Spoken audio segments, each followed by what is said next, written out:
મહાશિવરાત્રિના પવિત્ર પર્વ નિમિત્તે બ્રહ્માકુમારી સેવા કેન્દ્ર દ્વારા શહેરમાં ભવ્ય ધાર્મિક કાર્યક્રમનું આયોજન કરવામાં આવ્યું હતું। બ્રહ્માકુમારી વિદ્યાલય ખાતે યોજાયેલા આ કાર્યક્રમમાં મોટી સંખ્યામાં ભક્તજનો, વિદ્યાર્થીઓ અને વાલીઓ ઉપસ્થિત રહ્યા હતા।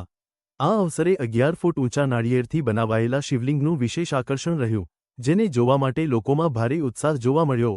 શિવ શક્તિઓ દ્વારા શ્રદ્ધા અને ભાવપૂર્વક શિવ પૂજન કરવામાં આવ્યું હતું।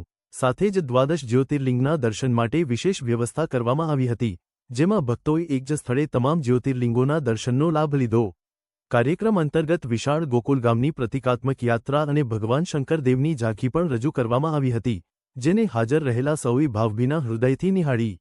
સમગ્ર કાર્યક્રમ ભક્તિમય વાતાવરણમાં સંપન્ન થયો હતો। આ આયોજનનો મુખ્ય હેતુ માત્ર ધાર્મિક ઉજવણી પૂરતો મર્યાદિત ન રહી, પરંતુ બાળકો અને યુવાનોમાં પ્રાચીન ભારતીય સંસ્કૃતિ, આધ્યાત્મિક મૂલ્યો અને પરંપરાઓ પ્રત્યે જાગૃતિ લાવવાનો હતો। આયોજકોએ જણાવ્યું હતું કે આવી પ્રવૃત્તિઓ દ્વારા નવી પેઢીમાં સંસ્કાર અને સંસ્કૃતિ પ્રત્યે લગાવ વધે તે જ મુખ્ય ઉદ્દેશ છે। इंडिया टीवी 7 जनता की ताकत ब्यूरो रिपोर्ट सूरत। मारू नाम उषा है जी। आज शो कार्यक्रम आपવામાં આવ્યો છે અને જે શણગાર કરવામાં આવ્યો છે શું છે?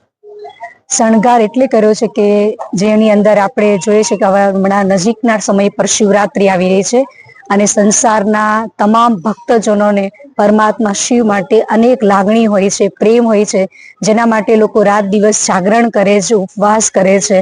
તો આજે એ જ પરમાત્મા શિવનું આયોજન આપણે આ બ્રહ્માકુમારી વિદ્યાલયમાં પણ કરવામાં આવેલું છે। તો જેના હેતુ લોકોને, ભક્તજનોને પરમાત્મા શિવના વિશાળ શિવલિંગના દર્શન પણ થાય, લોકો એમનો લાભ પણ લે અને બ્રહ્માકુમારી વિદ્યાલયમાં કંઈક લોકોને પરમાત્મા શિવની અંદર કંઈક ઝાંખીમાં નવીનતા મળે કે જેથી મેં લોકોનું મન ખુશી મળે, એન્જોય મળે, બાળકોના જીવનમાં કંઈક શીખવા મળે, જેના માટે અમે ગોકુળિયા ગામનું આયોજન કર્યું છે।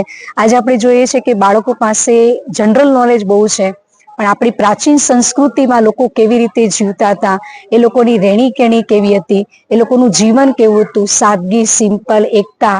તો આજે એ પણ બાળકોને ઘણું ખરું અહીંયા શીખવા મળે છે કે ખાલી શિવલિંગના દર્શન નહીં, પણ પ્રાચીન સંસ્કૃતિ પણ અહીંયા બતાવવામાં આવી છે।